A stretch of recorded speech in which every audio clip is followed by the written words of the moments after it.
I spawn in a dense jungle, surrounded by countless colorful flowers.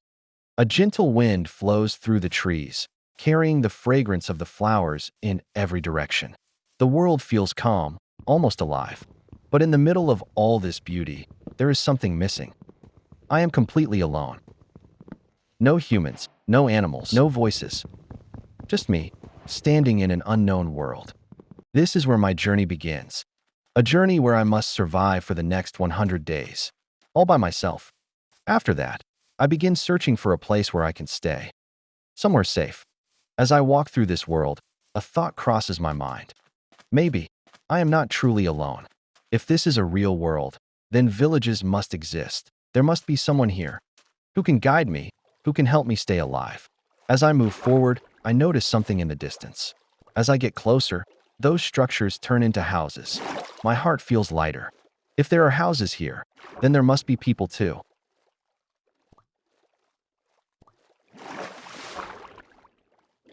As I step into the village, I finally see someone. A villager. He is a leather worker. Someone who has clearly survived in this world for a long time. Looking at him, I feel like I might finally get some answers. But before I can fully understand his intentions, I realize something. Not every answer comes easily in this world. As time passes, the sky begins to darken. Night has arrived. I know this world is not safe after sunset. And if I want to survive, I need rest. Find a bed inside the village. I gently wake a villager and take his place. For the first time in this strange world, I lie down and close my eyes. Day 1 begins. The first thing I do is collect food from the village. Carrots, potatoes, wheat. As I continue exploring, I meet the leatherworker villager again. He looks at me and says that he has some basic supplies in his house. They might help me to survive. I can take them. Inside his house, I discover something valuable. 2 iron swords, some iron ingots, a few gold ingots, and some apples. Then I turn some of the wheat into bread, enough to last me for the next few days. Food is important, because this journey is going to be long, and the questions in my mind are many. Where am I? Why am I here? And how long can I survive in this world? Even after walking for almost 10 minutes, I still can't find a good place to build my home. I keep searching, hoping that the right location will appear. Then, I notice another area across a river. I decide to cross it. After reaching the other side, I look around carefully, but soon I realize something. This place isn't right either. It's not suitable for my base. But even though this area isn't good for building a home, I find something useful. Coal. Exposed in a rocky area, easy to mine. I stop for a moment and think, this might not be the place to live, but it is definitely a place to prepare. I decide to collect the coal, because in a world like this, every small resource matters. As night begins to fall, I know I need light. Using 2 pieces of coal and a few sticks, I craft 8 torches. They will be my only source of light. As darkness slowly takes over the land. The sky grows darker. Shadows stretch across the ground. Night has begun. In the middle of the dark night, I hear a strange sound. A sharp, chilling noise, the sound of bones moving. At first, I don't want to believe it. Skeletons. I never truly believed in them before, but now, I have at first, I don't want to believe it. But now, I have no choice. From this moment on, I know they are real. And in this darkness, they are not alone. Moments after hearing those sounds, a green monster starts moving toward me. I raise my sword and strike.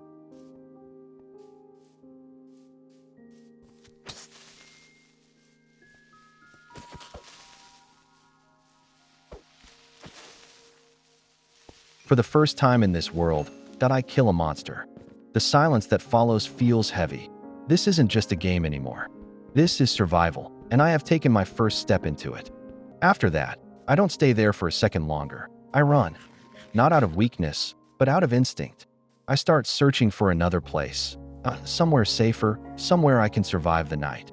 Because in this world, standing still can get you killed. Suddenly, I see a house in front of me. Hope returns. Maybe I can survive the night here.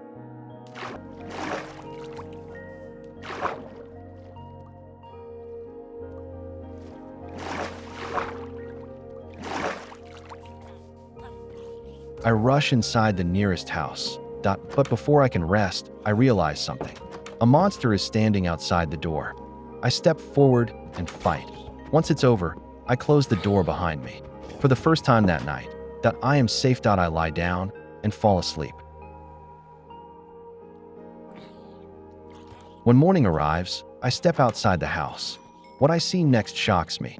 Two monsters are attacking a villager. Without thinking twice, I pull out my sword. I run toward them. This time, I'm not fighting for myself. I'm fighting to save someone else.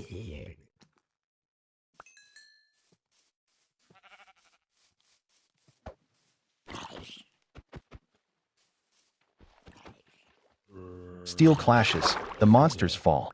The villager is alive. And in that moment, I realize something important. I'm no longer just surviving in this world. I'm becoming a part of it. After the fight, I collect a few bundles of wheat from the village. Supplies like these will be important in the days ahead. But then, I notice something terrifying. One of the villagers has changed. He is no longer human. He has turned into a monster. Not out of anger, but to protect the others. Some choices are painful, but survival demands them. After everything that happened, I decide it's time to leave the village. This place gave me food, shelter, and my first lessons about survival. But it's no longer safe. So I walk away, in search of a place where I can truly settle down, a place I can call home. My journey continues. After walking for nearly 10 minutes, my journey finally pays off. I find it. A place that feels right. Open land, good surroundings, safe enough to build a home for the first time. I don't feel like I'm running anymore. This is it. This is where I will build my house. This is where my new life begins. After choosing the location, I cut down a nearby tree. From the wood, I craft planks. And with those planks, I make a chest. After that, I craft many more torches. The villagers had warned me, light keeps monsters away. Monsters don't spawn where there is light. So I begin placing torches all around the area. One by one, the darkness fades. This place starts to feel safer. In this world, knowledge can be just as powerful as a sword. I fill the hole with stone, making the ground solid. No traps, no hidden dangers. Step by step, this place is becoming safer. This is how survival works. Not with speed, but with smart decisions. After everything is done, the place starts to look different. Lights glow all around me, pushing the darkness away. For the first time since I entered this world, I feel a sense of peace. Right now I already know, night changes everything. I survived my second day, but survival is not victory. As night approached, the chances of monsters spawning grew higher. Zombies don't fear the dark, they are born from it. So I did the only thing I could. I placed more torches, not just for light, but for safety. Every torch pushed the darkness back, reducing the chance of monsters spawning near me. In this world, light is not comfort, light is survival. Suddenly, something hit me from behind. I didn't need to turn around to know who it was.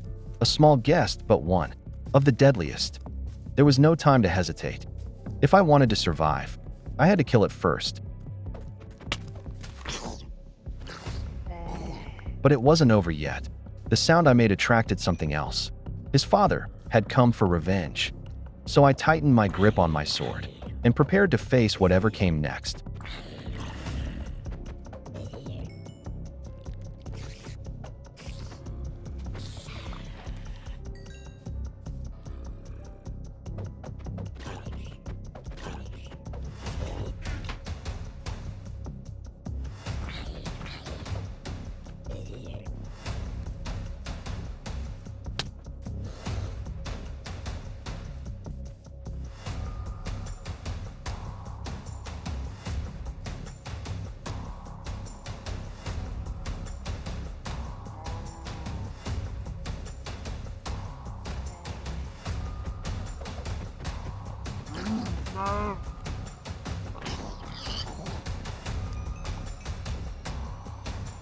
I looked at my health, 1 heart left.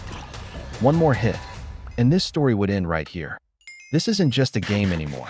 This is the end of the journey that I had to choose. Fight or disappear forever.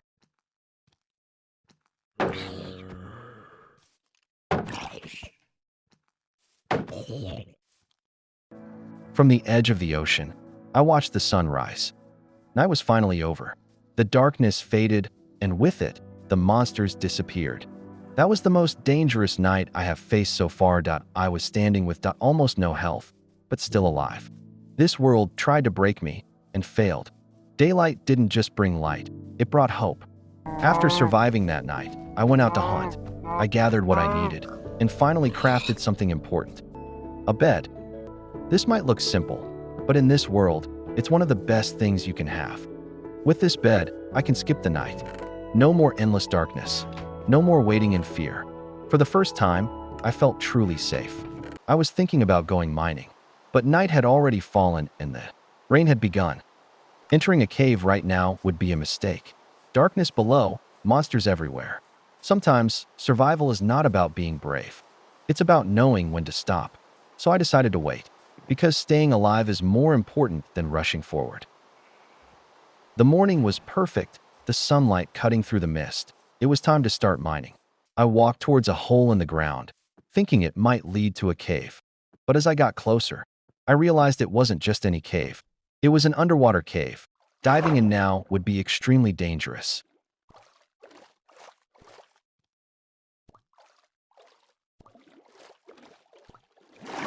So I paused, thinking carefully about my next step.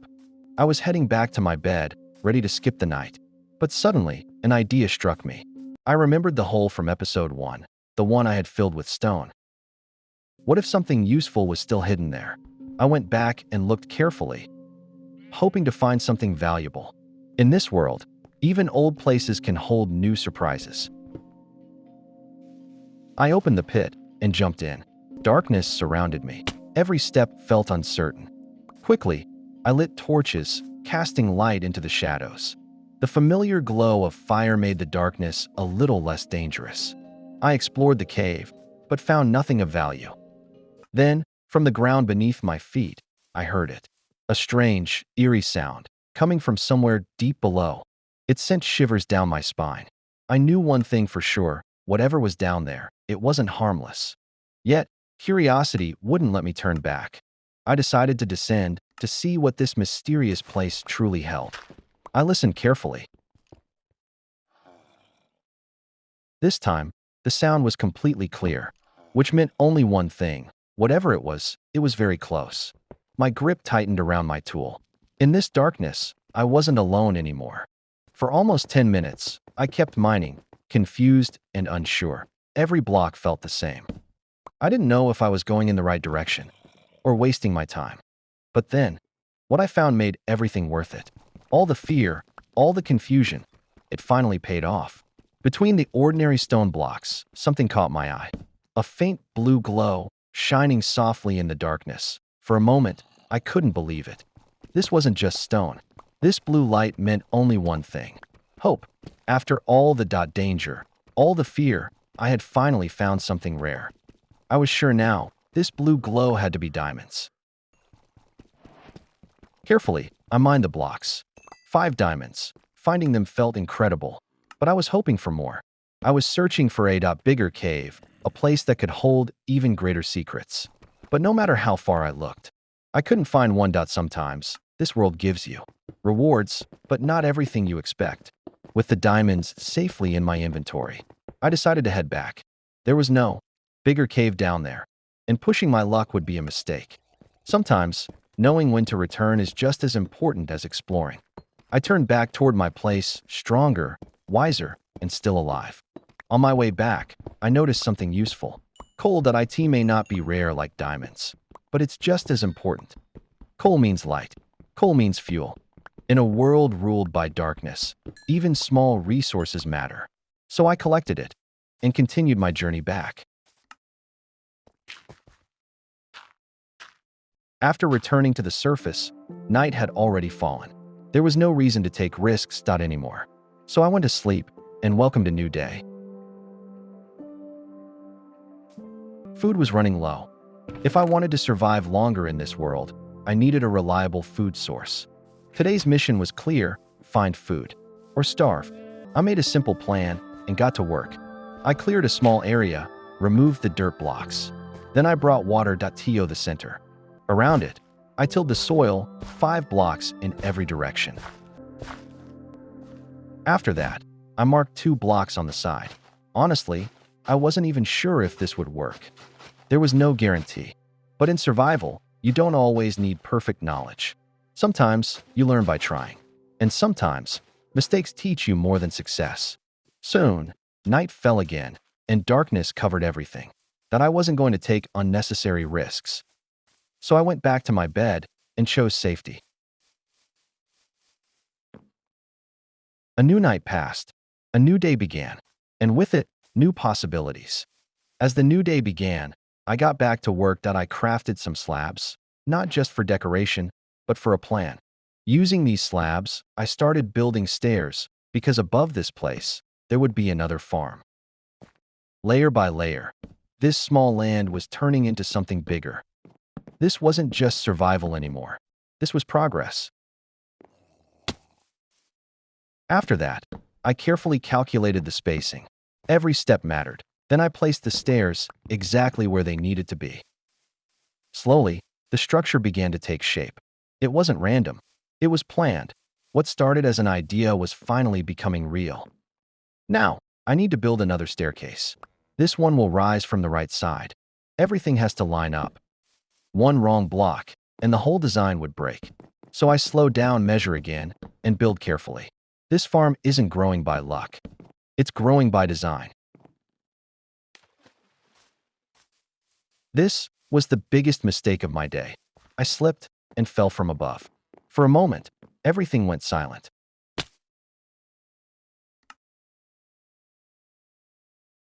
I thought this was the end, but maybe the story wasn't ready to end yet. I survived, and surviving this fall was a big deal. In this world, sometimes even mistakes are forgiven. The day began to fade. The sun slowly dipped below the horizon. Darkness started spreading everywhere. After everything that happened today, this was not the time to take risks.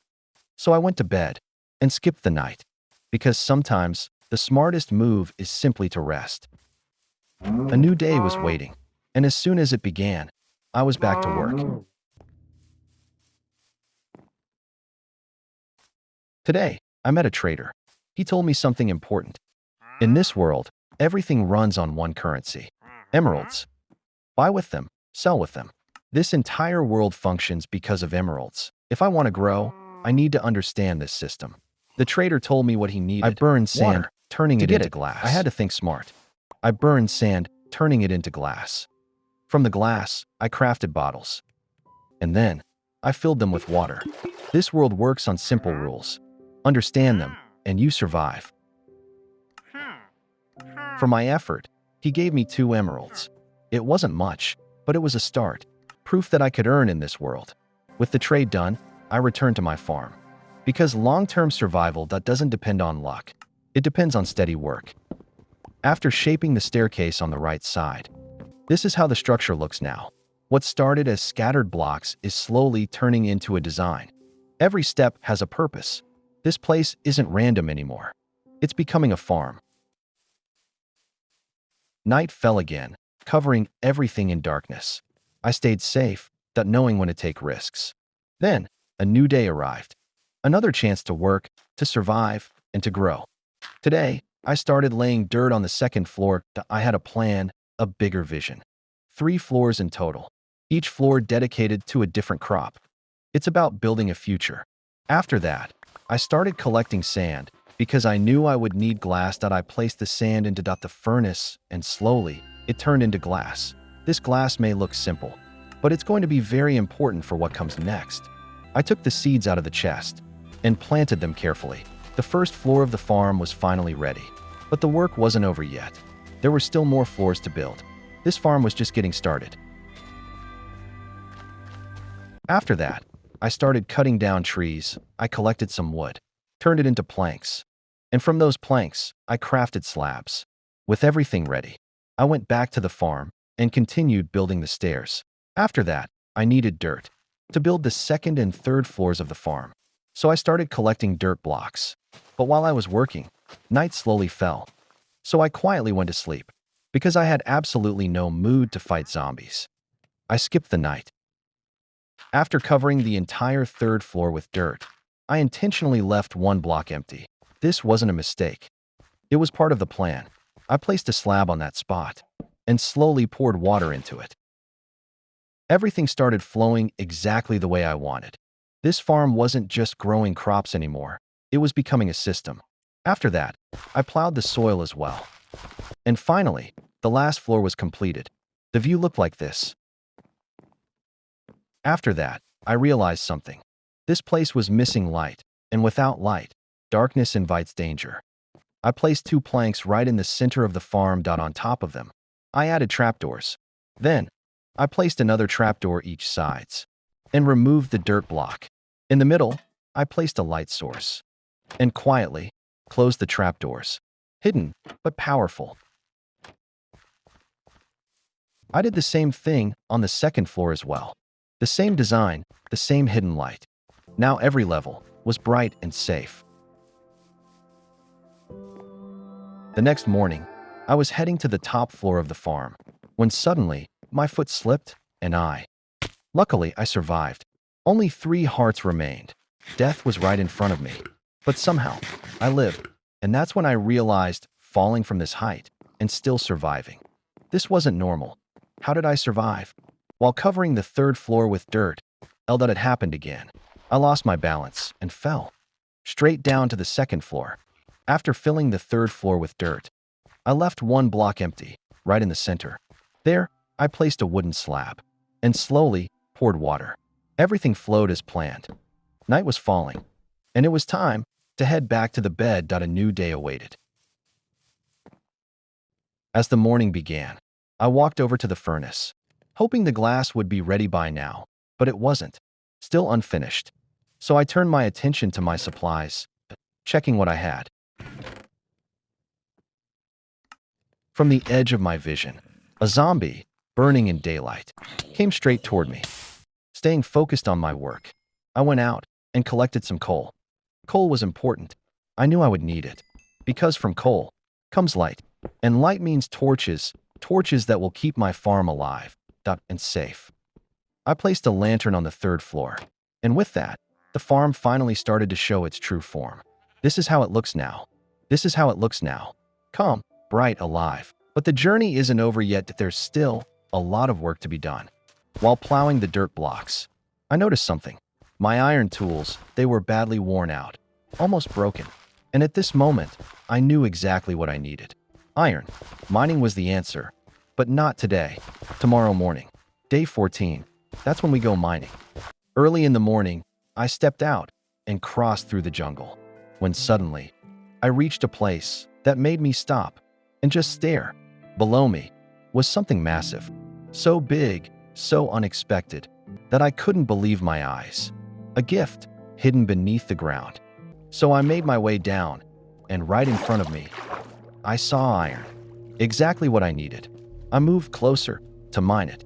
But before I could, a zombie appeared. No choice.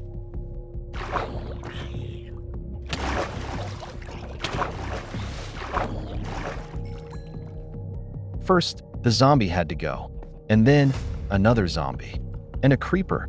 3 threats, 1 mistake, and it's over. I had to control the situation, right here, right now.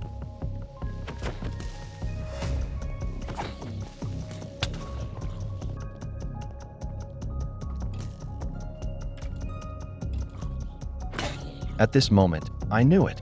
My sword was broken, but I remembered I had seen iron up there.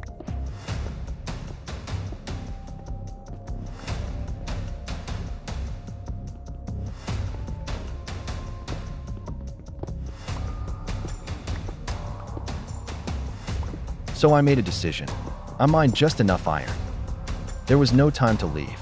I needed a crafting table, a furnace.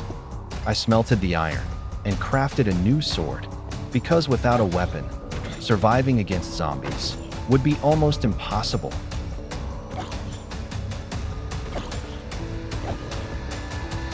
After everything, after dealing with the zombies, I thought it was over. But then, a green slime appeared, right in front of me. I defeated it, but it split into 3.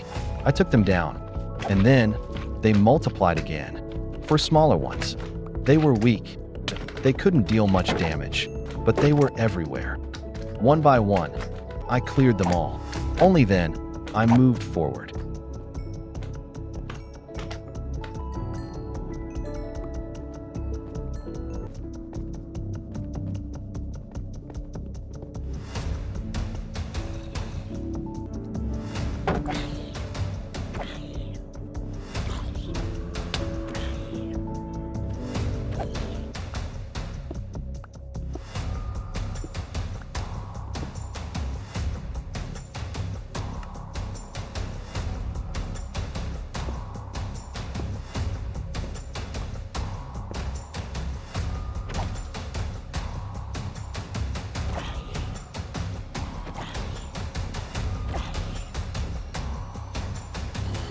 I don't even know how many zombies there were. I just kept swinging, again and again. One by one, they fell. Finally, it was quiet. And that's when I saw it. Ahead of me, something crystal-like, glowing. I used a creeper to break the way open. And when I looked inside, my eyes froze. They were real. Crystals. But before I could react, something went wrong. An accident. One I wasn't ready for.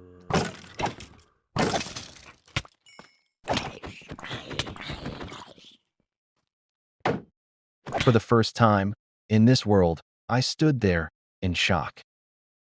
I thought I was dead, but I wasn't. When I opened my eyes, I was on my bed, alive. My mind was filled with questions. How did I survive? How did I get back? There were no answers, only silence. After that, I went back to the same place, to the same cave, where the incident actually happened. I had no choice. My loot wasn't with me. Everything I had was still there, waiting. I believed my loot would still be there. And when I reached the spot, it was exactly where it fell. My items untouched. That's when it hit me. If my loot was here, then how did I end up in my bed? What really happened to me? My mind was flooded with questions. No answers, only confusion. What was this place doing to me? After that, I started heading back toward the farm. It was close, very close. My mind was still heavy, but work had to continue. So I decided to finish what was left. The stairs. I had placed them wrong before. This time, I needed to fix them properly. I had built a 4x4 pillar, but I didn't realize how much time it would take to cut it down. While I was working, night fell, and even now, there was still so much left to do.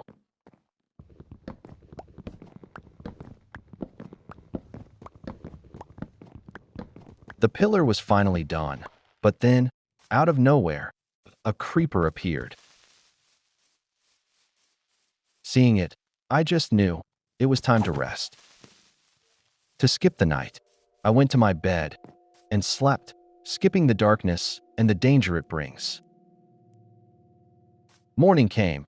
The first thing I did was craft new pickaxes. The old ones, they were broken.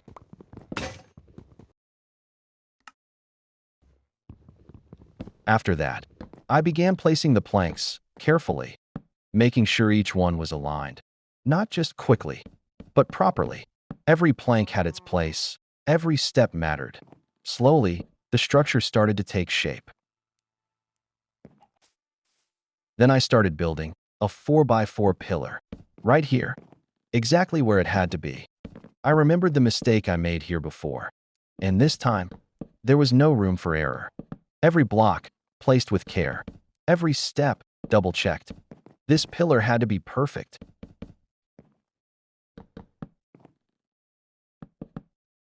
While working, my oak ran out. I couldn't continue, so I went back to cut more oak trees.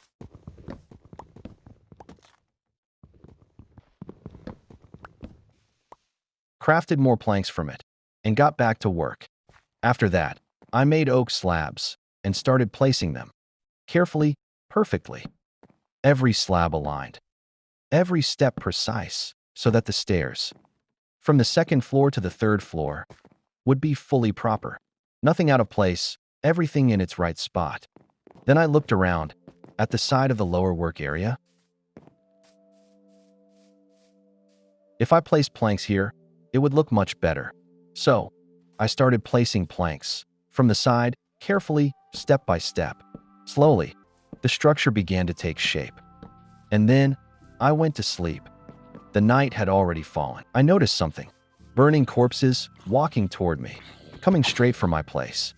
Such a peaceful morning, a good morning like this. I didn't like it. So I didn't wait. I charged straight at them. These zombies, they had to go. No mercy. No hesitation. Just action. I left a 2-block gap from the farm. And from the front, I started lifting dirt. And then, along that same line, I started placing the planks, carefully, making sure everything fit perfectly, so the work would be done properly. No rush, no mistakes, just clean construction. After that, I used 6 glass blocks to craft glass panes. Then, I started placing them line by line, up to a height of 3 blocks, carefully fitting each pane, turning an open space into a clean structure. And then, something funny happened. I was placing glass when suddenly I needed oak wood, but I had thrown it away earlier, and now my inventory was full. So, I dropped the glass, picked up the oak, then dropped the oak, and picked up the glass again. Sometimes, it makes your brain feel like it's overheating. Back and forth, again and again. Moments like this, when this game, that really tests your patience. After filling the 2 sides of the lower floor with glass, the look that came out, it felt amazing. Clean, bright, perfect. But the work wasn't finished yet. The 2 back sides still remained. So without wasting time, I started working on them too.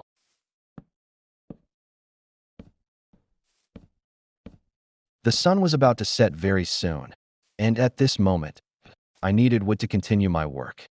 But I had no other option left. So this night, I had to step into the jungle to cut down a few trees. A dark jungle, limited time, and danger lurking everywhere. The jungle was completely dark, so I used some light, placed a torch just to see clearly. And that's when I realized something shocking. There was no wood in my inventory. The wood I had cut earlier never actually came with me. My inventory was full, and the wood had fallen on the ground. So now, I had to pick it all up again. Extra effort, extra time, but that's the price of survival. Just as I was about to leave the forest, my eyes caught something familiar. My sleeping bed, right there, in front of me. Morning arrived, but not peacefully. Suddenly, flames surrounded me. For a moment I thought, where did this fire come from? And then I saw it. A baby zombie, burning in daylight. That's when I realized the fire wasn't random. He set me on fire. Without wasting a second, I grabbed my sword and cut him down. The flames faded, but the tension stayed. A new day had begun, and it was already dangerous. After that, I went back to work. The farm was waiting. I started placing the wood planks, slowly, carefully. Every block had its position. Then came the glass. Piece by piece, I began placing the glass panels. Layer by layer, the structure started to change. And after placing those 4 glass panels, the backside was finally complete. That meant only one thing. The first floor was done. Every wall, every detail, finished. But the work wasn't over yet. Next comes the second floor. And after that, the third and the fourth. The journey is far from complete. This farm is still growing. A long time ago, I crafted a spear. But till today, I still didn't know its true power. How do I use it? How do I fight with it? Is it even useful? Or just another tool lying in my inventory, standing there, holding it in my hand? I realized some weapons aren't understood immediately. While holding the spear, I finally understood how it works.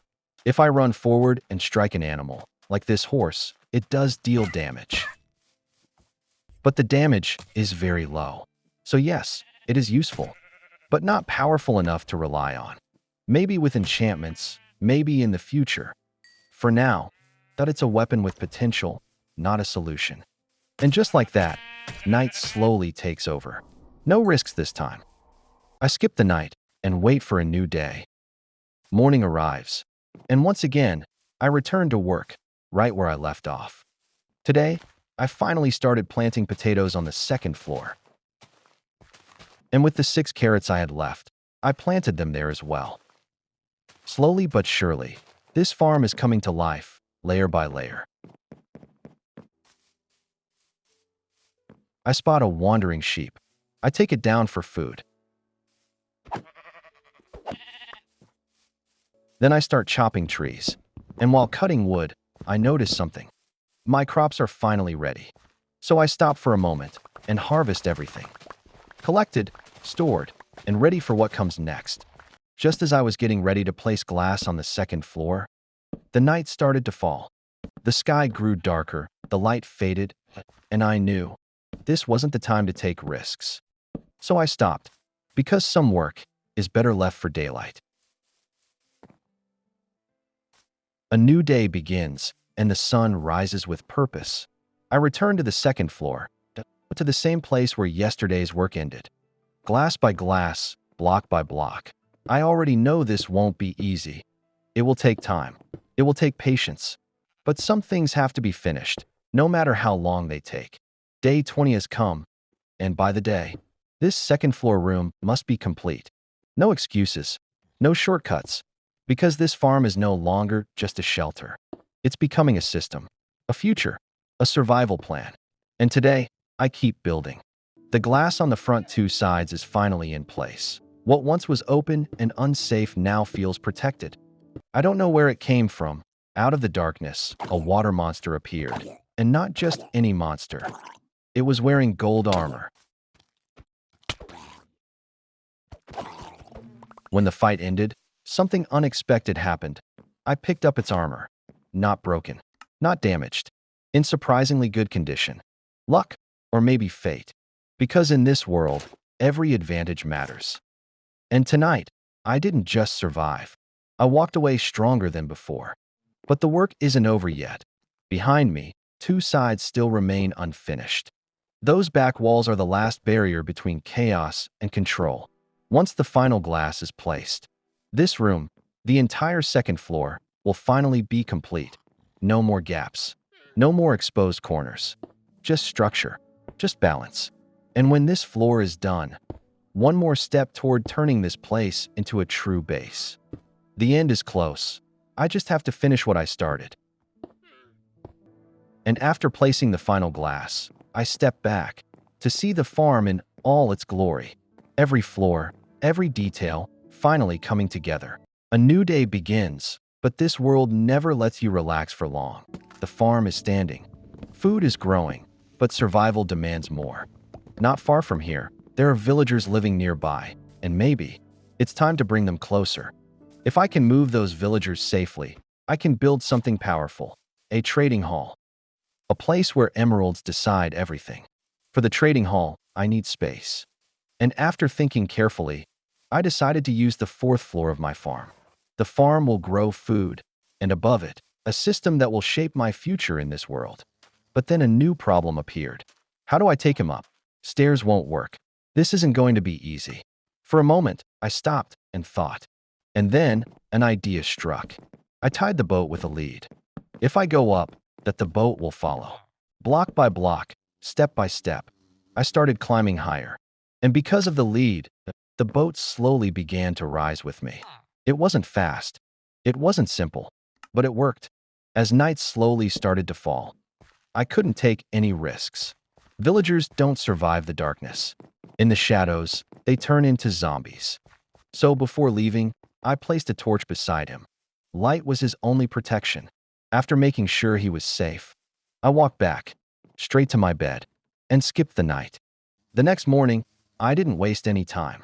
First, I chopped down a few trees, collected the wood, and crafted some essentials. After that, I went back again, cut a few more trees. Because this build was going to need a lot of resources. With the wood ready, I climbed up to the fourth floor.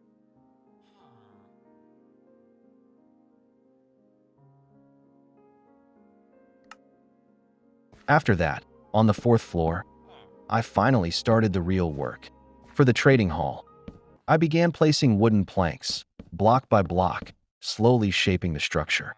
This wasn't just a build. It was the foundation of my future trading empire. Every plank I placed made the fourth floor feel more alive.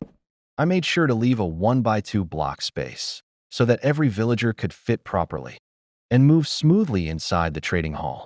This small detail was important for the future because a well-planned space makes trading easier, faster, and safer.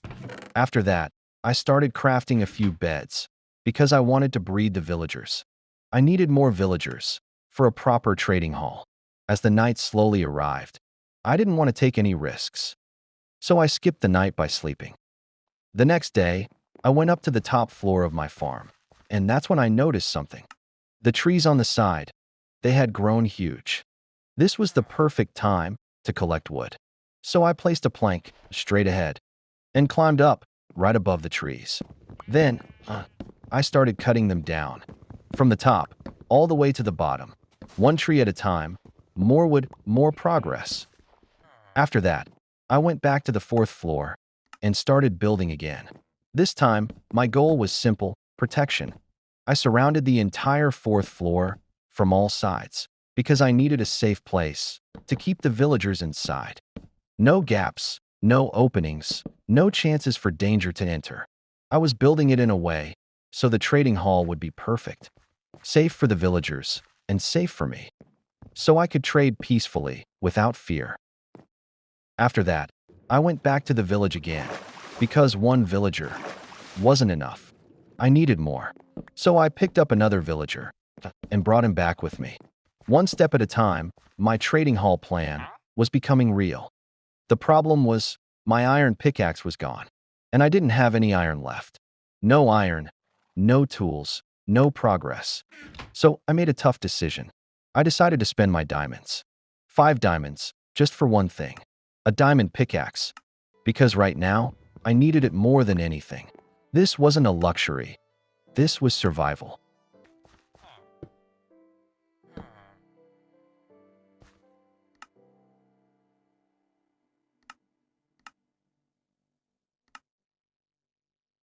I placed a few things down, and then I made my biggest mistake. I placed things too close to the wall, not knowing what would happen next. I had no idea the villagers could actually climb up and reach the top. And that was the moment everything went wrong.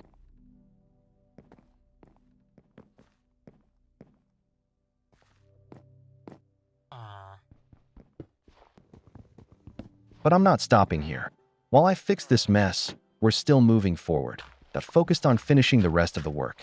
After that, I went out and collected some flint. And once I had enough, I crafted 2 fletching tables.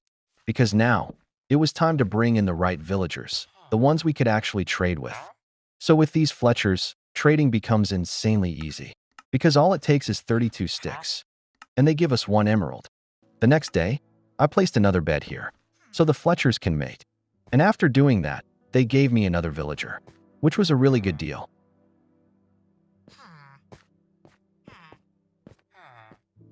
After handling the villagers, I finally turned my attention to the roof. The 4th floor needed a proper ceiling.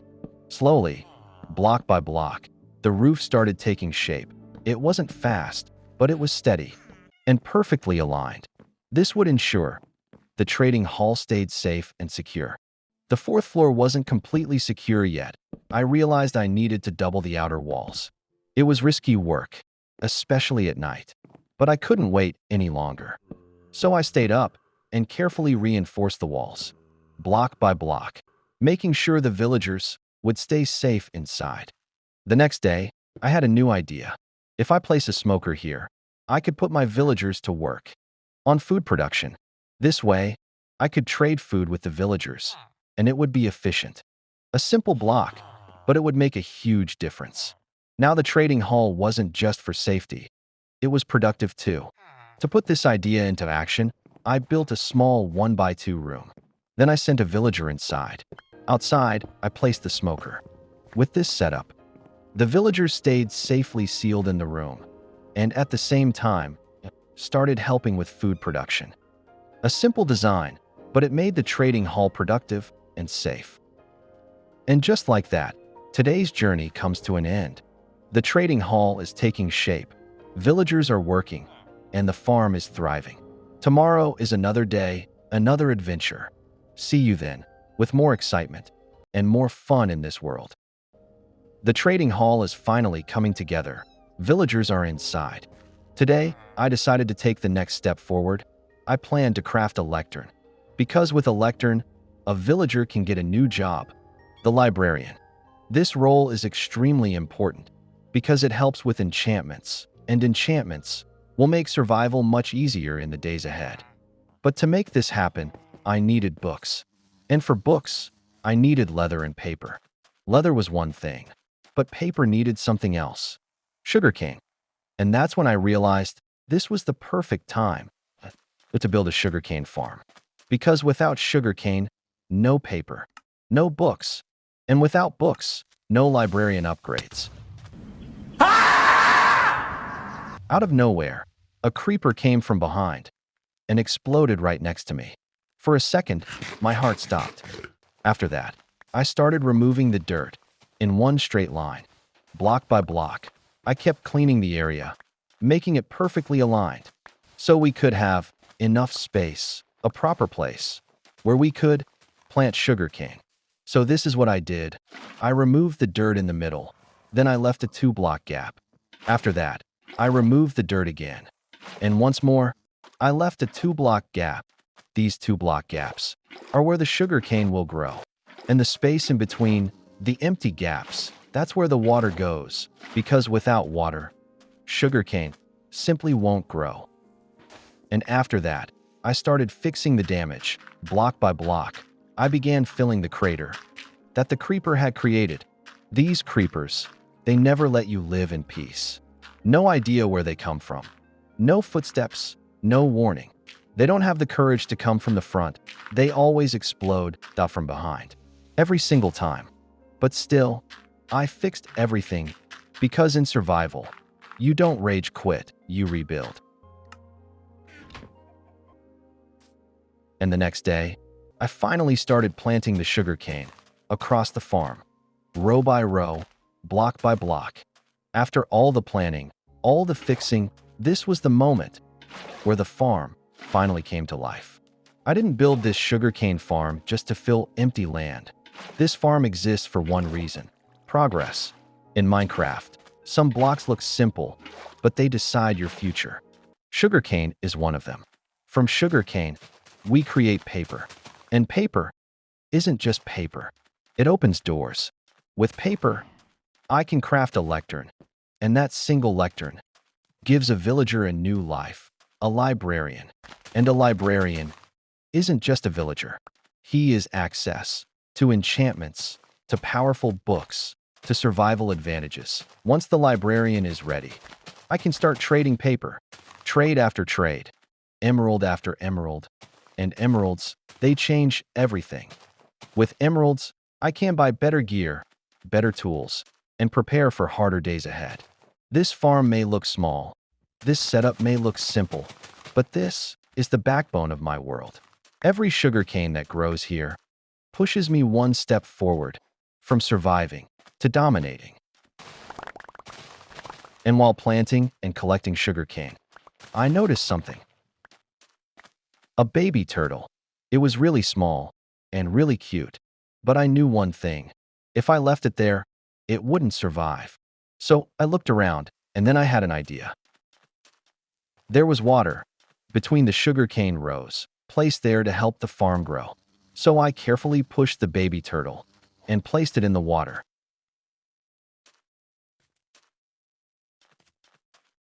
Now it was safe and protected. Sometimes, survival isn't just about building farms, but it's also about saving lives. After planting all the sugarcane, I used whatever was left and crafted a good amount of paper. Paper was ready, and that felt like progress. But the real goal was still ahead. Books. So I walked to my chest, hoping I still had some leather left. And luckily, I found one book. But one wasn't enough. So, while moving forward, I went hunting. I took down a few cows, not for fun, but for survival. They dropped leather, just enough to move ahead. I crafted books, one by one. And then, bookshelves. These bookshelves weren't just decoration, they were the key to build a proper library. And once the library is ready, the journey truly begins. After setting everything up, I pushed a villager inside the room. It wasn't easy. They never cooperate. But once he was inside, I gave him a job. A librarian. This wasn't just any villager anymore. He was my gateway to enchanted tools, better gear, better survival, and a stronger future. This single villager could change everything. Because in Minecraft, knowledge is power. And after that, I brought in the Fletcher villagers. One by one, I moved them inside the room. Once they were in, I assigned them their jobs. Fletchers. This was important because Fletchers mean emeralds. With sticks, with simple trades, I could now earn emeralds easily. No mining, no risk, just smart trading. This setup made my emerald work smooth and efficient. Slowly, the trading hall was becoming complete. The next day, I went down to the second floor, and there he was, a zombie, staring at my farm. I tried a surprise attack, but something went wrong. One small accident, and suddenly, I was in trouble. After that, I moved forward, and suddenly, I saw something strange, a zombie horse. Out of nowhere, I was confused. Since when do horses turn into zombies? I had no idea. This was the first time I ever saw something like this. Minecraft never stops surprising me. After everything that happened, I needed something simple, but important. Not diamonds, not emeralds, coal. Nearby, I found a place covered in stone. And places like this, they hide coal everywhere. So I went in, pickaxe in hand. Block by block, I started mining. Coal kept dropping, one after another.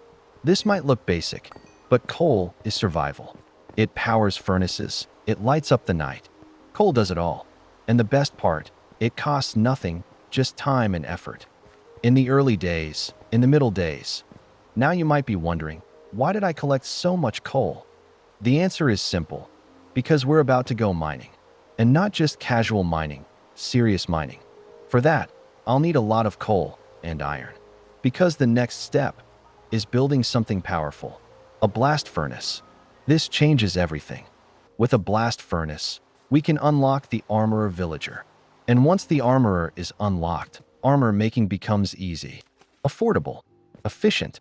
Diamond armor. Enchanted armor. All of it at a very low cost. No endless grinding. No wasting diamonds. Just smart trading. This is how survival works. Not by rushing, but by planning. And this is only the beginning. After crafting a total of 36 torches, I finally stepped into the mines. Slow, careful, and fully alert. Because in this world, you never know what's waiting in the dark. One mistake, and everything can be over. So I mined smart, watching every corner, listening to every sound.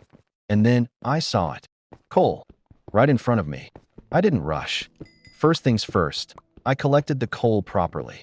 Because coal isn't just fuel, it's survival.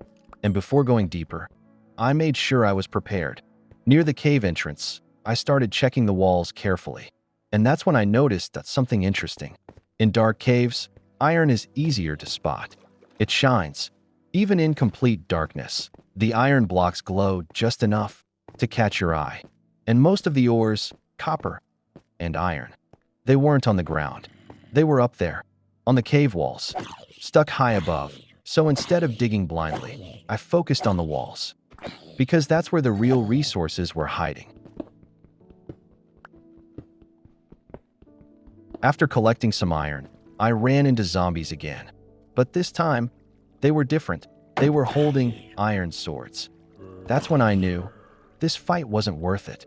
I didn't need more, just enough iron to get the job done. At this moment, I had only 8 iron left. Not much, but enough to survive. So I walked back, straight to the furnace. I placed the iron inside and waited. The furnace started glowing. The sound of smelting filled the room. But my mind was not calm. Because I knew this sword in my hand was about to break. And in a place like this, a broken sword means death. I could hear them, footsteps, growls, monsters everywhere. This area was crawling with mobs. So I made a decision. No greed, no risk. Until this place is cleared, there will be no more iron mining. I watched the furnace carefully, second by second. Because the moment it finishes, I'll need a new weapon, a stronger sword. Only then, I can fight back. In this world, one mistake, and everything is over. So for now, I stay alert. I stay alive. Because survival comes first. And finally, it happened. My sword broke, right in the middle of the fight. For a second, everything slowed down. This could have been the end. But luck was on my side. Because earlier, I was prepared. I had already crafted another iron sword and kept it safely in my inventory. And now, this was the moment. The perfect moment. I pulled the sword out, no fear, no hesitation. Only one thought, fight back. This was not the time to run. This was the time to strike. With a fresh sword in my hand, I stepped forward. Ready, focused, alive. This world tests you. But preparation is what keeps you alive. After the fight, my health was low. 2 more hits, and it was over. So I backed off, straight to the furnace. I grabbed the iron, as fast as I could.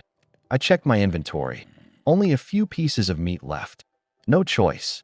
I cooked them immediately. The sound of food sizzling. Never felt this comforting. I ate, slowly, watching my health regenerate, heart still racing. Just when things felt safe again, a zombie showed up. Out of nowhere. No rest. No peace. I took it down. And only then, I moved forward again. In this world, you don't get breaks. You only survive. If you stay alert. And then, things got worse. Not 1, but 2 zombies. Father and son, both coming at me. At the same time, I raised my shield. My shield broke. At the worst possible moment. No defense. No backup. Just me and my sword. I fought back. Both went down. And once again, I survived. After that, I moved forward. Because in this world, you don't stop. You adapt. And you keep going. After that, I went back to mining. Iron first. And then coal. I stayed alert. Listening to every sound. Pickaxe in my hand. Eyes on the walls.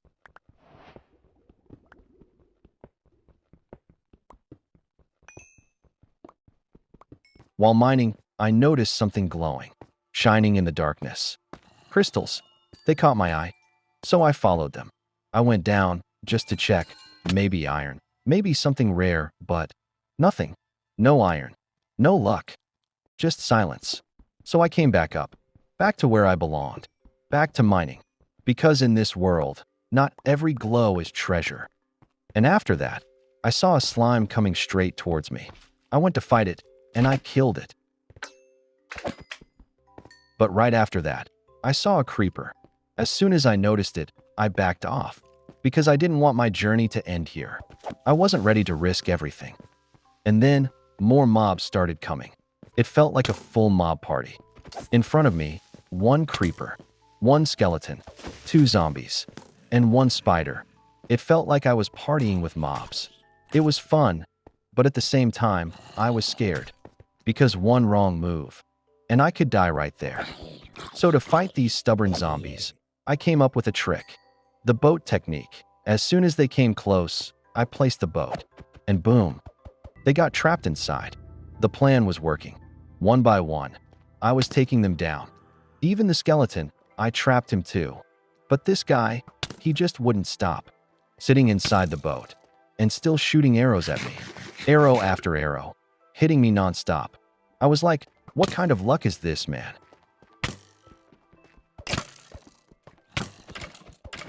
At first, the skeleton was already shooting arrows at me. And then, out of nowhere, a zombie joined him. I was like, seriously? Now this too. My health was dropping fast. Really fast. So I backed off. No hero moves right now. This was survival. I knew one thing. If I fight like this, I'm dead. At that moment, only one idea came to my mind. Go near the wall and seal myself in. Because honestly, that was the only way to survive. So I blocked myself inside, completely sealed. And then, when things felt a little quiet, I broke out. And this time, I didn't run. I attacked. After that fight, I finally get a little time. No mobs, no noise, just silence. So I don't waste it. I start mining the iron nearby. Because honestly, that's why I came here. I need iron. A lot of iron. Not extra. Just enough to get my work done. So I go back to mining. One block at a time. Carefully. Focused. Now I move to the side, where I actually saw that creeper. And right there, I spot a lot of iron. So I start mining. But behind me, it's completely dark. I don't know when or from where a monster might show up. So I stay alert. Every second, every sound. And I keep collecting iron. Slowly, carefully. Again, a skeleton. At the worst possible time. No shield. No backup. Just me. For a second, I panic. But then, an idea hits me. I place 2 sand blocks right in front of me to block his arrows. I don't chase him. I let him come to me. And he does. The moment he gets close, I finish him. Clean. Easy.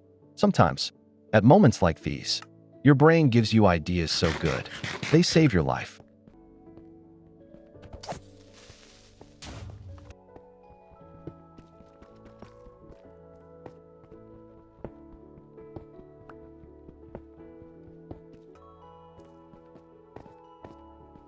After that, I heard the sound of a witch. I had no intention of fighting her at all, so I quietly left the area. A witch is the kind of enemy that can drain my entire health with just a spell. At times like these, walking away from the area is the smartest choice. Because in this world, danger can strike at any moment. By the time I returned, night had already fallen. I decided it was best to get some rest. There was no rush to leave tonight. Tomorrow morning, I'll wake up and continue the work on the trading hall. I began by crafting a stone furnace and putting iron in to smelt. Then I made an iron axe and started cutting down trees more efficiently. After that, I crafted planks from wood, and by combining planks with sticks, I made fences. I needed a secure place where I could keep animals safely. That's why I chose the area on the left side of the farm. I liked that spot, so for now, I built a small enclosure where I can keep animals like cows, pigs, and chickens. Nearby, I found a cow and a sheep. I brought them back and placed them inside the animal pen. I finally had the space, and my first animals too, which felt like a good start. After that, I went out again to search for a few more animals. Then I went out again to search for more animals. Luckily, I found 2 pigs outside, so I brought them back with me and placed them inside the animal pen. After a while, I organized the animal pen, separating them properly, pigs on one side and cows and sheep on the other. While doing all this, night fell once again. I went to bed, and the next morning, I headed out to search for more animals. I returned with a sheep and a pig. I brought the sheep inside, and then guided the pig into the rest of the animal pen. I searched once more and brought back another cow. With that, I now had 2 cows, 2 sheep, and 3 pigs. The farm finally felt complete, for now. At night, I noticed that the area near the farm was extremely dark, and a lot of mobs were spawning there. I had about 4 torches with me, so I placed them around the area. But soon, zombies started following me from behind. I quickly went to bed, and the next day, I knew I had to do something about this. For now, I'm planning to build a blast furnace. To make it, I just need some smooth stone. So I've already put stone into the furnace. While it's smelting, I decided to get some other work done, like harvesting sugarcane so we can make paper. Breaking sugarcane like this feels really boring. I keep thinking, If a machine could do this work for me, it would be so much better. I haven't planned anything yet, but sooner or later, I'll have to build something automatic. Because in this world, if I want to survive and grow, some things have to be done the proper way. Once again, the sun was setting. Watching it go down reminded me of something I couldn't explain. Yesterday, I noticed a lot of zombies spawning around the farm. This time, I knew I had to do something. I crafted plenty of torches using coal and sticks and started placing them around the farm, making sure mobs wouldn't spawn here anymore. While I was doing all this, the smooth stone finished smelting. Now I was finally ready to build a blast furnace, and I successfully crafted it. With that done, it was time to properly focus on completing the trading hall. After that, I picked up another villager and moved him into the room as well. I locked him in using his workstation, and he got a new job as an armorer.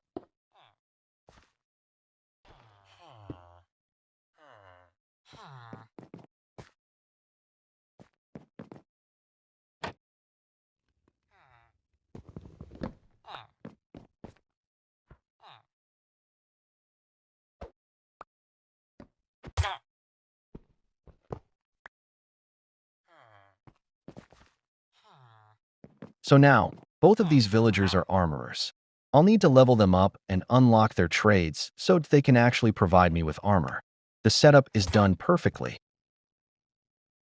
After that, I bought some rabbit stew. I was literally about to eat it, but I don't know. Man, where did this creeper come from? Like seriously, what kind of luck is this? Why does this always happen to me? And this is day 37, where I make a mistake right at the start by breaking a beehive, which completely wrecks my health. I honestly didn't expect such a bad start. To escape that bee, I ran straight into the farm and climbed up to a safe spot. I stayed completely quiet, just waiting for my health to recover, because that bee had dropped it way too low. After my health finally regenerated, I started chopping trees. I spent almost 10 full minutes cutting wood, so I'd have enough to do work on the trading hall. Whatever wood I got, I was happy with. It was enough for now. After that, I planted saplings in a 4x4 pattern near a tree so they could grow into a big one. Then I started placing lights to keep the area safe from darkness, because zombies spawn here insanely badly. Seriously, the number of zombies here is unreal. And then, zombie combat starts again. Too many zombies chasing me at once. One zombie was literally glued to me, attacking me like a mad dog. Bro even knocked me off the blocks. This game really has something personal against me. Come at me. This time you're done. You've chased me enough, zombie. Your end is decided. Wait, there's a baby zombie as well. Nah bro, I'm out. Run.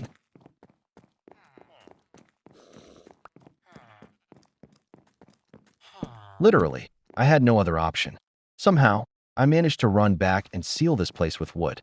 That zombie and his little version were right behind me. Father and son, both chasing me like their life depended on it. Absolute madness. Are you seeing this? Are you seeing this? Both father and son are standing right below me. For a second, I'm thinking, should I jump down and stab them with my sword? What's there to think about? I just go for it.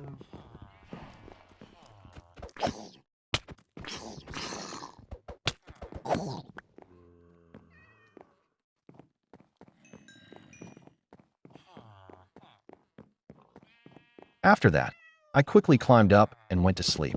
Tomorrow, the adventure continues.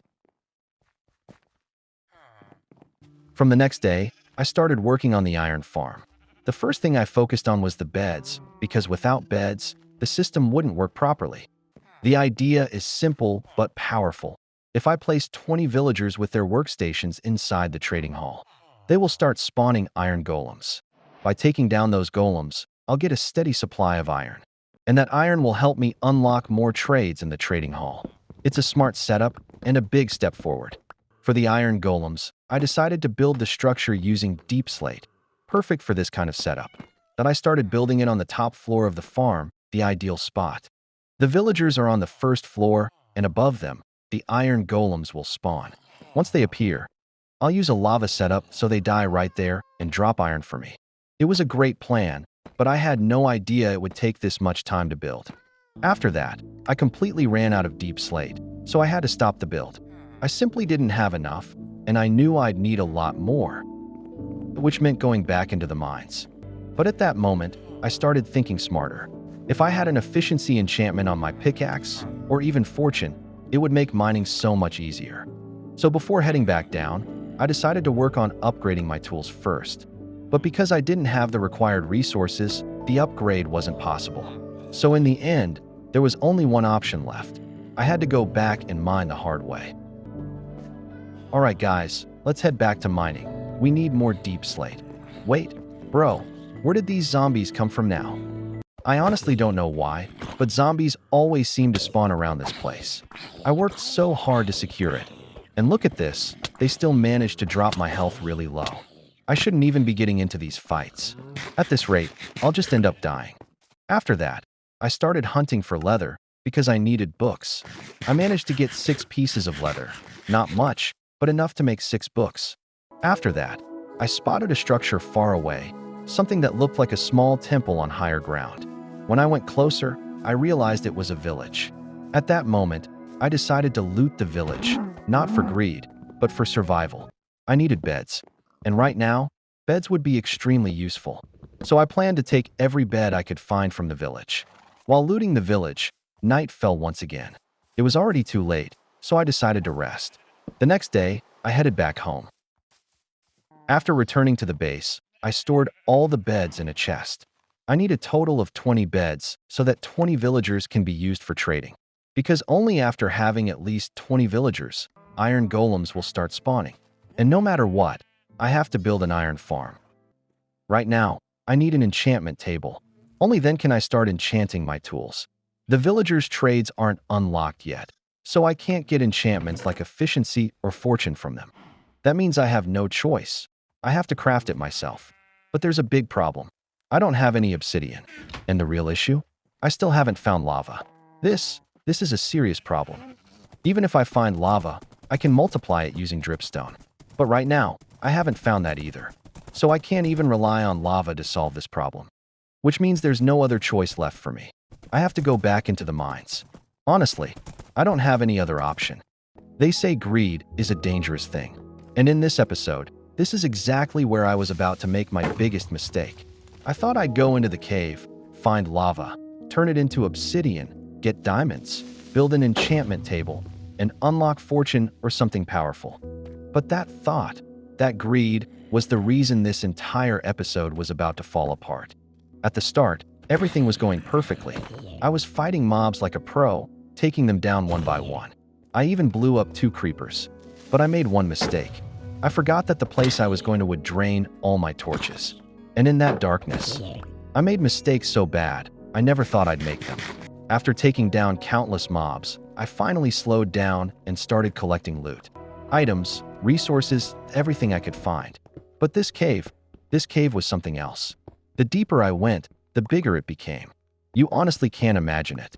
This was a massive cave, bigger than anything I had ever seen before. And while mining deeper and deeper, I finally started finding diamonds. That was a good sign. Everything was going exactly the way I had planned. After that, I started placing blocks and looting the upper areas so I wouldn't miss any items. To move down safely, I used my water bucket. Everything was going smoothly. Everything felt under control. There was loot everywhere. The game was giving me more than I expected. But I didn't realize that just ahead, something terrible was waiting for me. While fighting these zombies, my armor slowly started breaking.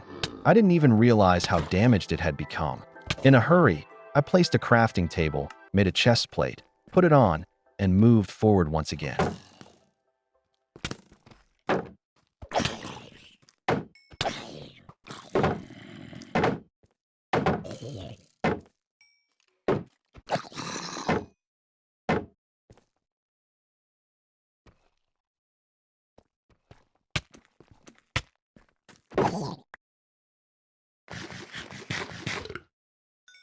The danger below was increasing with every step. I could die at any moment, but I kept moving forward. All I wanted was lava. Somehow, any way possible.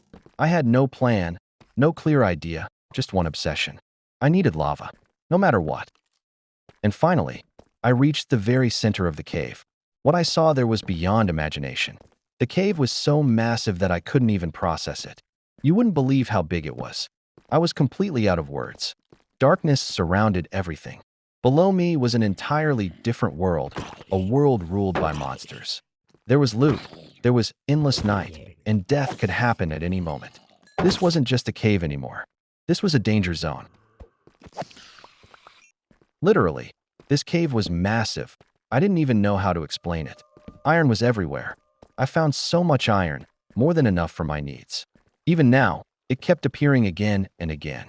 But lava was still nowhere to be found. I had no idea where it was hiding, which corner it was in, or if it even existed here at all. Come on, get over here. Yeah, hit me, trap me right here, and kill me. I don't even know where these zombies keep coming from. I swear, these zombies spawn out of thin air. Every time I think I'm safe, they show up like they were waiting just for me. Then I noticed a path on the right, leading even deeper down. I thought, maybe that's where the lava is. It felt like the right move at the time, but it turned out to be the worst decision of my life. From that moment on, my entire caving run completely fell apart. A skeleton was shooting at me. A slime was charging straight at me. Darkness everywhere.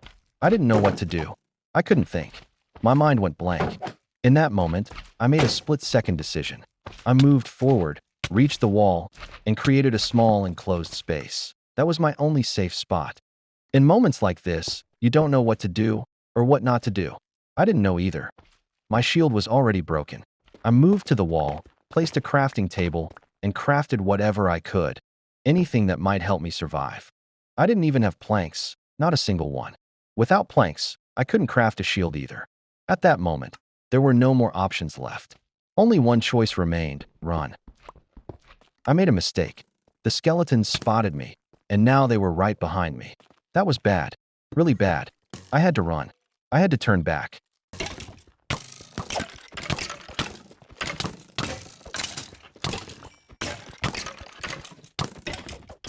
No, not like this. I didn't want to lose my loot, so I went back to that spot to recover it. I never imagined that one small mistake would turn into such a huge punishment. The moment I went back down, I crafted a shield. I peeked outside to see what was waiting for me, and that's when it started again. A rain of mobs, attacks from every side, fighting, surviving, chaos, all over again. I swear, zombies never leave me alone. I was already dealing with them, and now an Enderman decided to join the fight.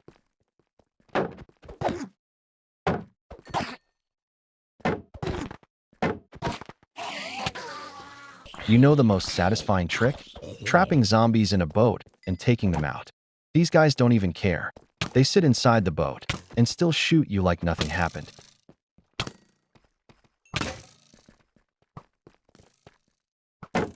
I wanted both creepers to explode. I thought, both will blast, the skeleton will fly away, problem solved. But no, that skeleton didn't even die. Absolute pain. Zombies don't get exploded alone. You line them up, bring the creeper in, and boom, double elimination. Pro moves only. I thought of using an ender pearl to escape from here. I threw it straight upward, hoping it would get me out. But instead, I fell right back down.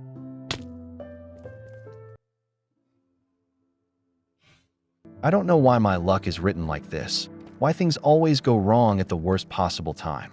After that, I didn't take any more risks. Thought I was done. Completely. I told myself it's okay. No more chasing loot. No more greed. I just wanted to go home. But my luck wasn't ready to forgive me. Somehow, it sent 2 more zombies straight at me, just when I thought it was over. Wait, what? Is that zombie coming at me with a spear? Bro, how is it attacking like that? What is this? How are they doing this? And most importantly, why can't I do any of this? Literally, I was hiding on this side, praying the zombie wouldn't come in from above. Because if it entered from there, this was it. That I would be completely finished right here. I stepped outside and saw it coming. Full speed, heading straight for me. I quickly set up a boat, and luck was on my side. It actually sat in the boat. A few shots, some quick moves, and the fight was over. But I knew this was my cue. I had to leave now. The danger here was escalating too quickly. I used the zombies as cover, hiding behind them to block the skeleton's arrows. One by one, I took them all down. After clearing the area, I moved once again. I spotted iron down below, so naturally I started mining it. But ahead, a whole army was approaching me. Just looking at them, I knew. This was not the moment to move forward. I shouldn't advance. Not now. After fighting the enemies in front of me, the zombies from behind started attacking as well. That was it. My courage completely broke. I knew one thing for sure. I couldn't go any deeper now. Not anymore. As I was trying to get out of the cave, baby zombie rushed straight toward me. I stopped it with a boat and took it down. At that moment, I realized I needed deep stone. I needed it for future builds and island work.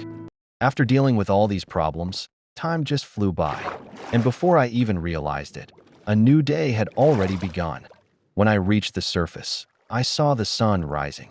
A sunrise. That was a relief. Good timing. It's already daytime now. That means, by the time I reach home, I'll have the whole day ahead of me. And finally, I can work peacefully. After returning home, I didn't waste a single second. I quickly converted all the deep slate into deep slate bricks and started planning the build. Because no matter what, I have to make an iron farm. Iron is no longer optional now. I need it for tools, armor, villagers, everything. And at this point, mining iron again and again is just not enough. So with a clear plan in mind, I finally started working on the iron farm because this world won't survive without a proper iron supply, and neither will I. Down below, where the trading hall was taking shape, I was still giving proper structure to the villager rooms. But in the middle of building, I had to move the villagers out. I pulled them out of their rooms and kept them aside in the open. Everything looked fine for now, but the real fear was something else. What if they fall down? What if zombies or any mobs attack them? If even one thing goes wrong, all this hard work will be completely wasted. After that, I removed all the dirt blocks and started placing planks instead. The dirt was looking really odd here. It just didn't feel right. Planks made the area look much cleaner, much more finished. Honestly, replacing dirt with planks was a really good decision. No matter how much hard work you put in, these zombies just never leave you alone. They always show up. From nowhere. You can't predict them, you can't control them. After that, I started collecting sand because I wanted to use glass on the third floor where the villager trading hall is being built. Covering that area with glass will not only make it look clean and modern, but it'll also help me keep everything visible and safe. So after that, I started placing beds in my inventory because I also need beds on the top floor.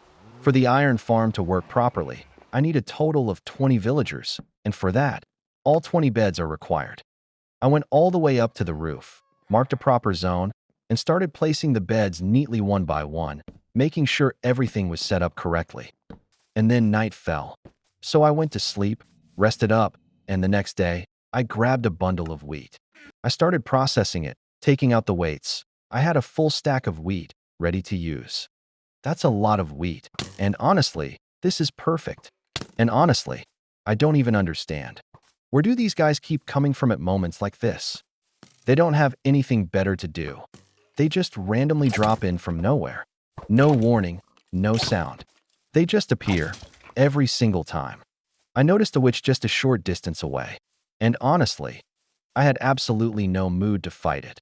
I'm already tired of picking unnecessary fights. After that, I lined up all the wheat, right on the crafting table, and I started making bread, piece by piece, line by line, and I started making bread, piece by piece, line by line, and honestly, in no time at all, I had so much bread, I don't even know what to say.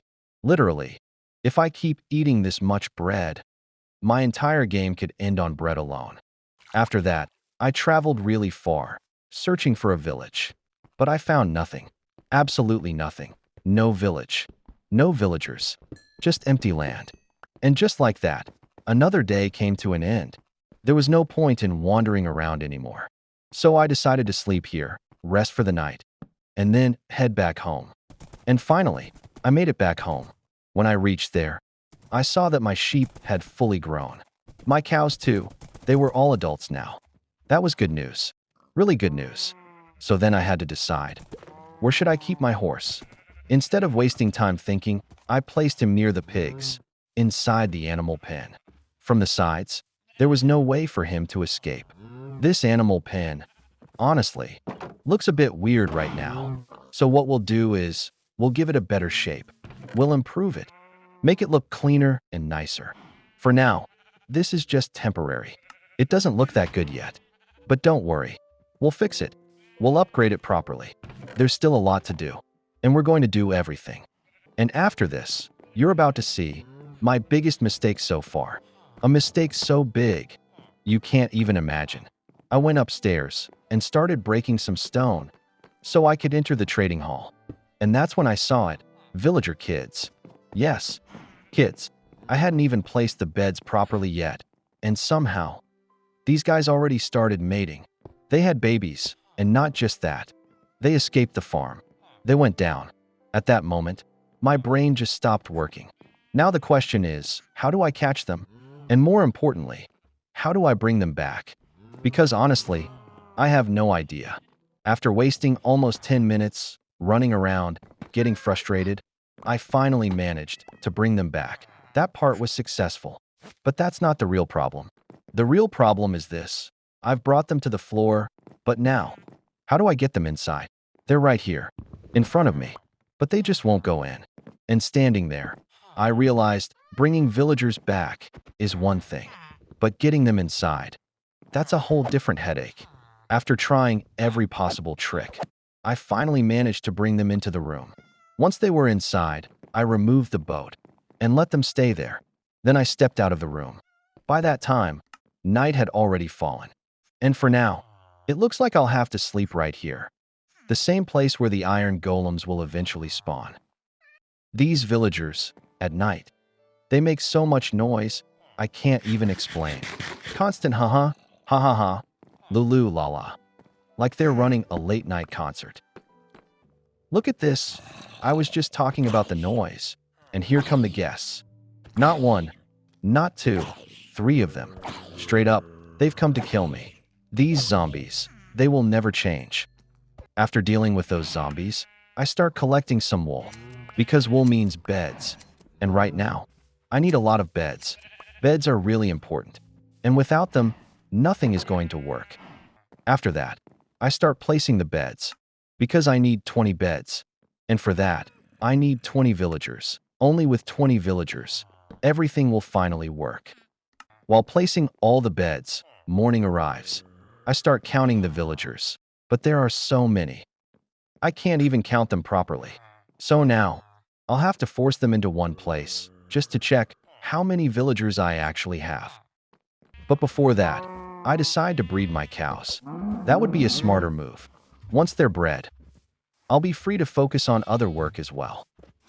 Sometimes, when I look at these mobs, it honestly feels like I'm a beggar. They show up wearing full gold armor. And here I am, without even a proper armor to wear. Every morning, as soon as the day begins, I start placing the glass. So the entire room looks clean and looks perfect.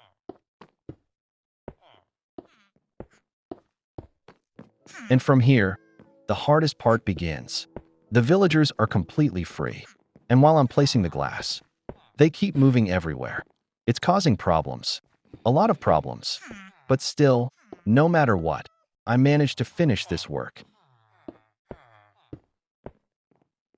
After that, I tried giving them jobs by placing furnaces one by one.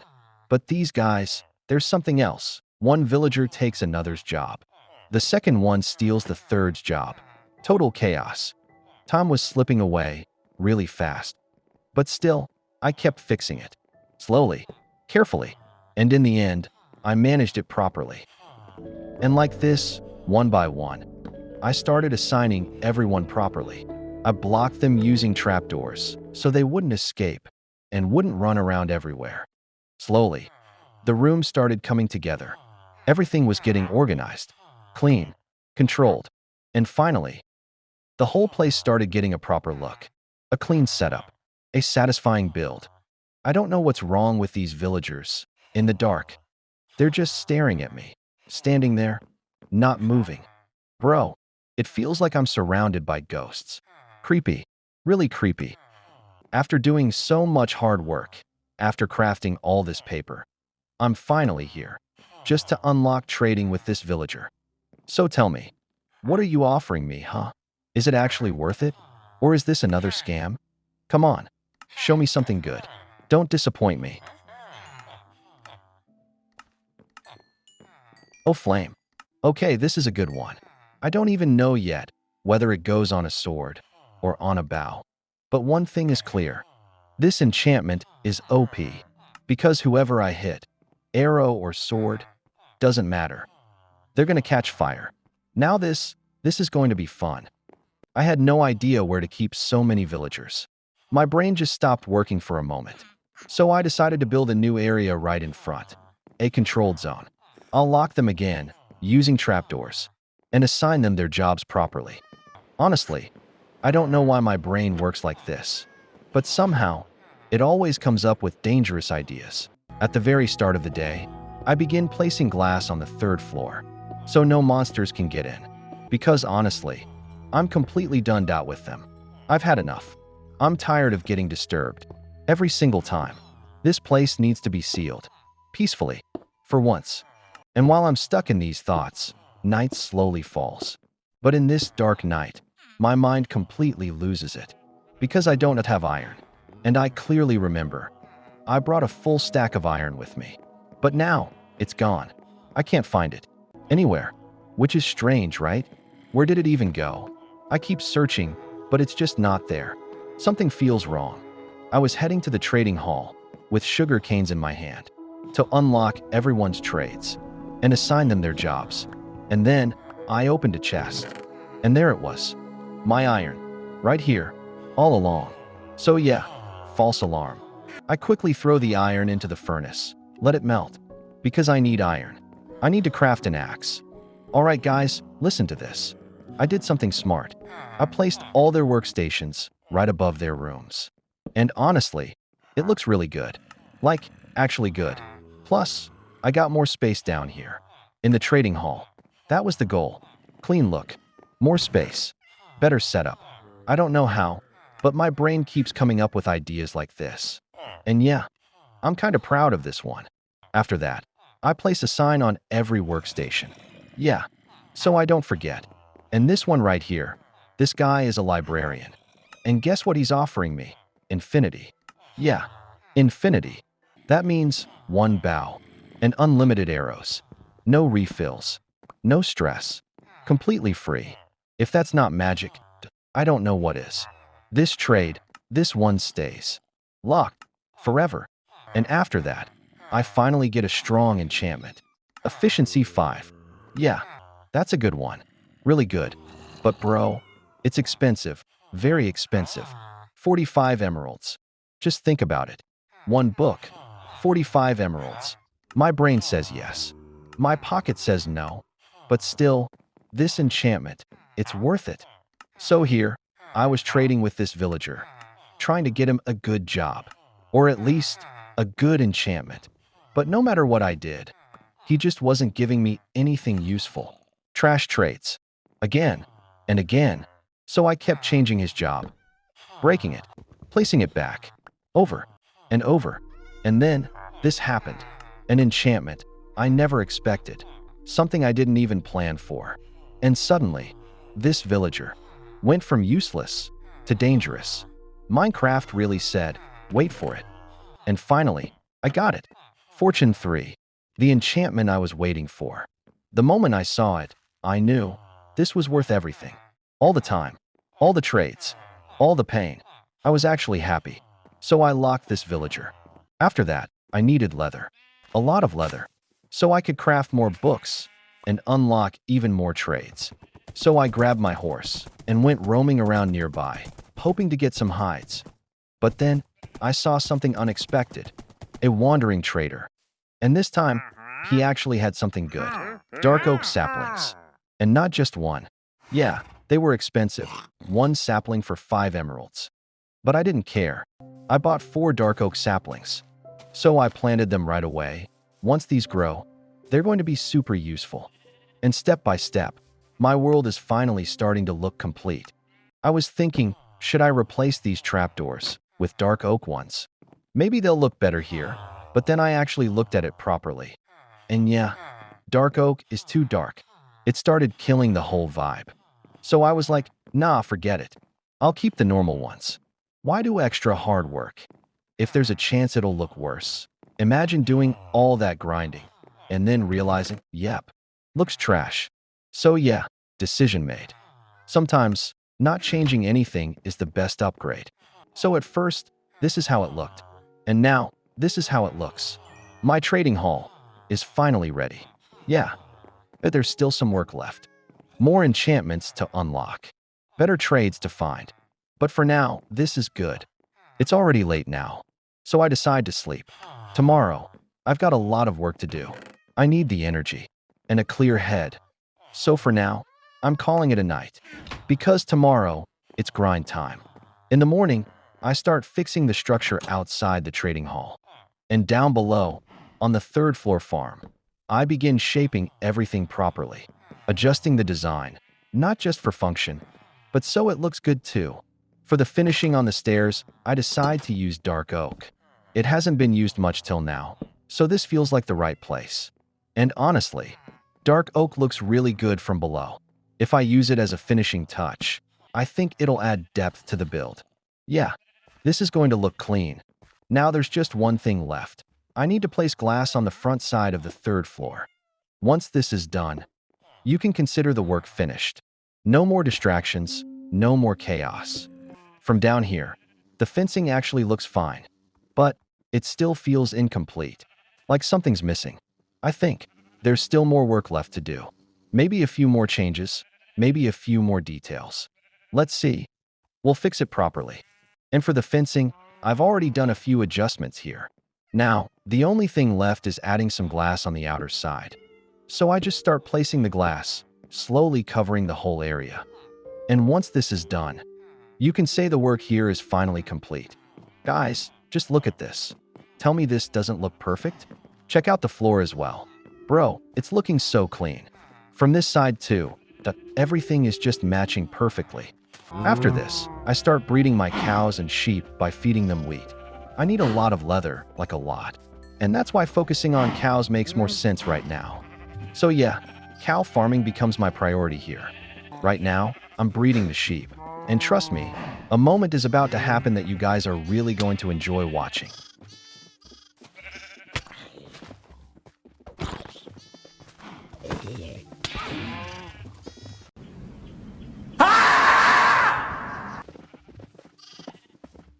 Honestly, I still don't understand where this creeper came from. I mean, it was there, but the real question is, why didn't I see it till now? Next morning, I start filling up the crater that the creeper left behind. These creepers are seriously the worst. You never know when or from where they'll show up. They just sneak in, explode, and destroy everything. After repairing the damage and fixing the area properly, and I move the sheep safely inside the farm. At least now, they're protected. First, I gathered a massive amount of sugarcane and set up a 3x3 crafting grid to turn all of it into paper. Stack after stack, I kept crafting until my inventory was filled. Then I headed straight to the librarian villager. It was time to unlock trades. My main target right now? Fortune 3. That was the goal. Nothing else mattered. I kept trading paper with the villagers over and over again, leveling them up, resetting some, pushing others forward, just to unlock better enchantments.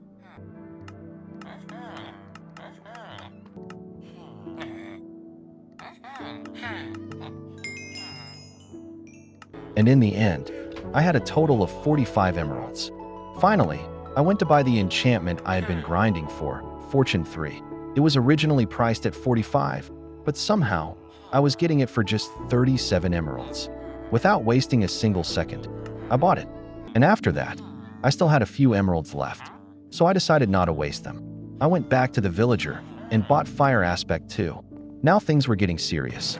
Fortune 3 for the resources, Fire Aspect 2 for the fights.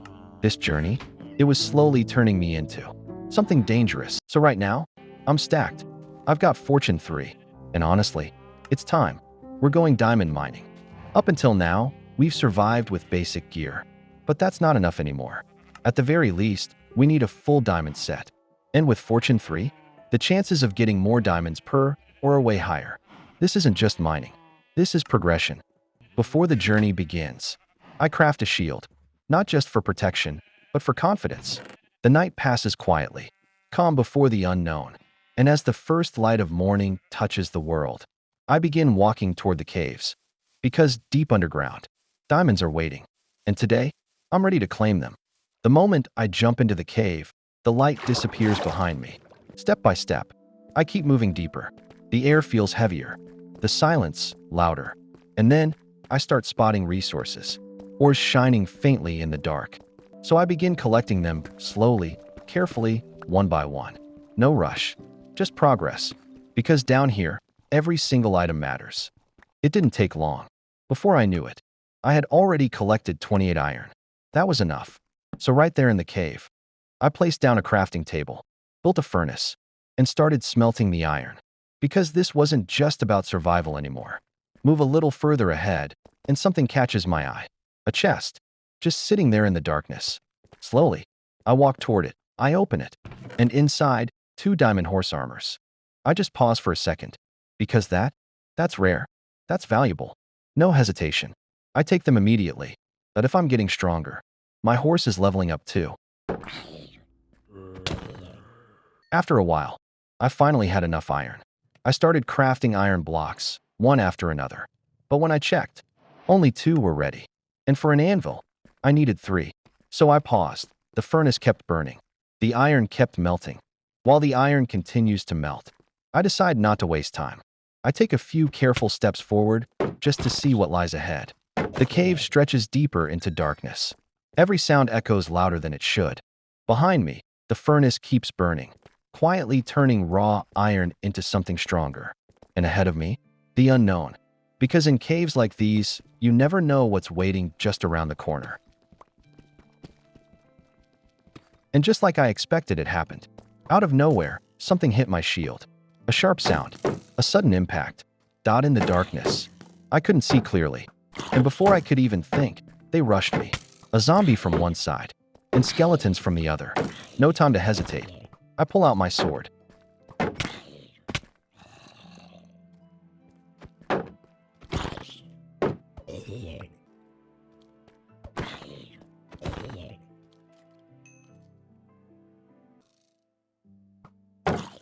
The cave echoes with metal and bones, arrows scraping against my shield. The zombie growling as it lunges forward. One swing, then another. I push forward instead of backing away. Because down here, if you panic, you lose. And I wasn't planning to lose. I never expected the timing to be that perfect. I was just about to close my inventory when I heard it. That sound, the hiss. It was a creeper, and it was about to explode. In a split second, I slammed my inventory shut and raised my shield. Boom. The blast went off right in front of me. The shield absorbed most of it, and I just stood there for a second, realizing how close that was. If I hadn't reacted in time.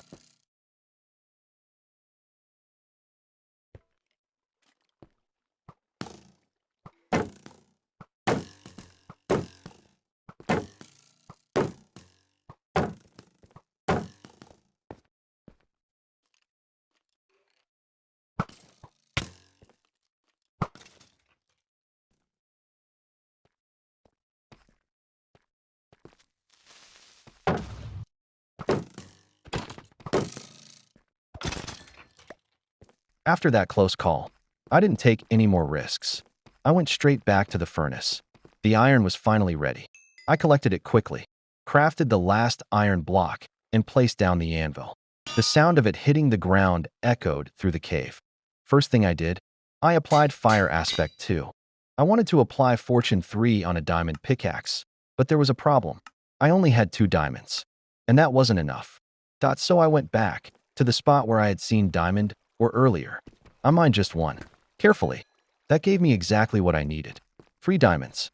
I crafted a diamond pickaxe right there in the cave, walked back to the anvil, and applied Fortune 3. The moment it combined, it felt different. This wasn't just a tool anymore. This was an upgrade. And near that same spot, there were still 3 or 4 diamond ores waiting. That's so I went back. Time for the test. I mined the first one, and when the diamonds dropped, more than one. It worked. I only broke 2 diamond ores. Just 2. And when the drops appeared on the ground, 5 diamonds. I just stood there for a second. That's the power of Fortune 3. Same effort, bigger reward. In that moment, I knew this enchantment was worth every single emerald. The cave wasn't just giving me diamonds anymore. It was multiplying them.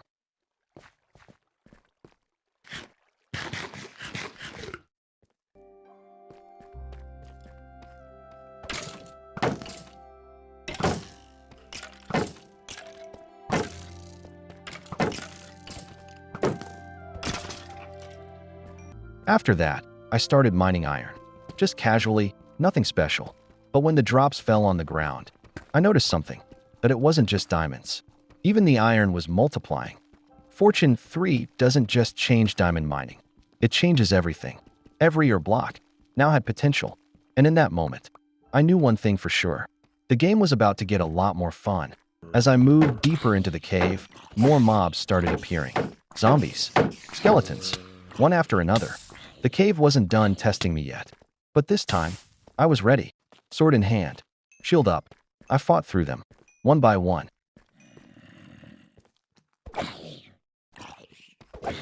And after clearing the area, I noticed something shining nearby. Diamonds. It was like the cave was rewarding me for surviving the chaos. Fight through the danger, and the treasure reveals itself.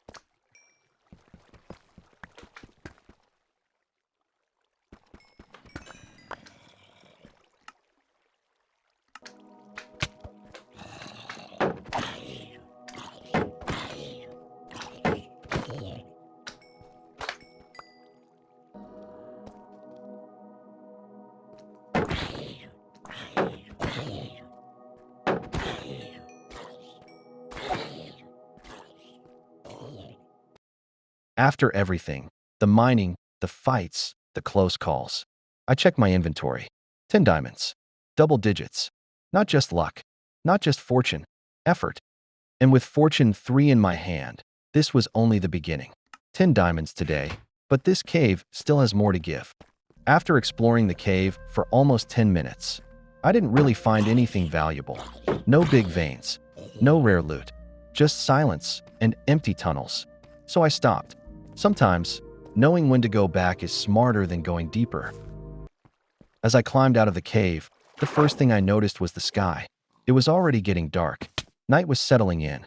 And in moments like this, wandering around is never a good idea. The surface at night can be just as dangerous as the caves below. So without wasting a second, I made the smart decision. I headed straight toward home. No risks. Not tonight. And after a short run through the night, I finally reached home. Safe. No mobs chasing me. No surprises. The biggest problem I faced inside the caves wasn't mining. It was long-distance fights. Skeletons shooting arrows from the dark. Creepers sneaking in from the sides. It was chaos. So I decided that had to change. I had the enchantments ready. Flame. Infinity. So I crafted a bow, walked to the anvil, and applied them. Now every arrow I shoot will set enemies on fire. And with Infinity, that I only need one arrow. From now on, long-distance fights won't be my weakness.